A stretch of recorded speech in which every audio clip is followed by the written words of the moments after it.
তিন দফা দাবিতে গণতান্ত্রিক নারী সমিতির পুলিশ সদর দপ্তরের ডেপুটেশন ও প্যারাডাইস চৌমুহনী এলাকায় গণ অবস্থান। বিভিন্ন জনস্বার্থ সংশ্লিষ্ট দাবিকে সামনে রেখে মঙ্গলবার পুলিশ সদর দপ্তরে ডেপুটেশন প্রদান করে গণতান্ত্রিক নারী সমিতি পরে প্যারাডাইস চৌমুহনী এলাকায় সংগঠনের উদ্যোগে 2 ঘণ্টাব্যাপী গণ অবস্থান কর্মসূচি অনুষ্ঠিত হয়।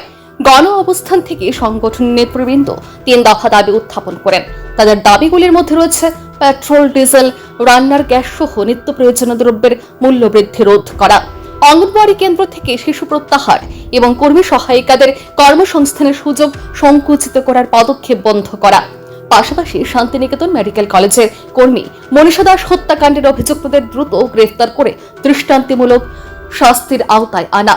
কর্মসূচি শেষে সাংবাদিকদের মুখোমুখি হয়ে গণতান্ত্রিক নারী সমিতির নেতৃত্ব বলেন, শান্তিনিকেতন মেডিকেল কলেজে মনীষা দাস হত্যার ঘটনায় নিরপেক্ষ ও স্বচ্ছ তদন্ত নিশ্চিত করতে একজন সিটিং বিচারপতির তত্ত্বাবধানে তদন্ত পরিচালনা করা উচিত।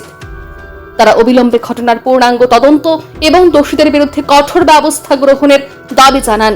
কর্মসংস্থানে যাবে, সেখানে তার নিরাপত্তার গ্যারান্টি তৈরি করা সরকারের দায়িত্ব, তার পড়াশোনার দায়িত্ব সরকারের।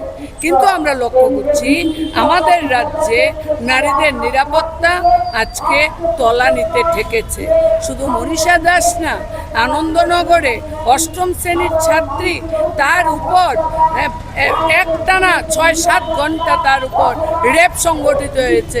8ম শ্রেণীর ছাত্রী, শুধু 8ম শ্রেণীর ছাত্রী না, ওই উদয়পুরে দেখেছেন রাস্তা থেকে বাইকে তুলে নিয়ে গিয়ে সেখানে তার উপর ধর্ষণের ঘটনা সংঘটিত হয়েছে।